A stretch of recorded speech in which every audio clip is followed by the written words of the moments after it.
কৈলাসহরের মিউনিসিপ্যালিটি থেকে আমরা শুরু করতে চাই যে কৈলাসহরে এশিয়ান ডেভেলপমেন্ট ব্যাংক থেকে যে জল নিষ্কাশনের জন্য যে ড্রেন করা হচ্ছে,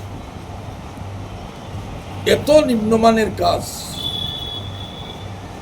আগরতলা থেকে একটা সংস্থা, আগরতলার একটা সংস্থারে দেওয়া হয়েছে, সেই সংস্থা যে কাজটা করছে এত নিম্নমানের, অথচ এখানে কোটি কোটি টাকার কাজ এই সংস্থাগুলো করছে জল নিষ্কাশন। কিন্তু আপনারাও জানেন, যেহেতু কৈলাসহরের বাসিন্দা, আমরাও জানি আমরা কৈলাসহরের বাসিন্দা, কিন্তু জল নিষ্কাশনের এখনো সুস্থ পরিবেশ তৈরি হয়নি এই মিউনিসিপ্যালিটি এলাকায়। অত মিউনিসিপ্যালিটি এলাকায় আমরা যারা বসবাস করছি, দ্বিগুণ আকারে প্রপার্টি ট্যাক্স নেওয়া হচ্ছে, দ্বিগুণ আকারে। যদি প্রপার্টি ট্যাক্স না দেওয়া হয়, চিফ এক্সিকিউটিভ অফিসারের মাধ্যমে বাড়িতে নোটিশ পাঠিয়ে দেওয়া হচ্ছে।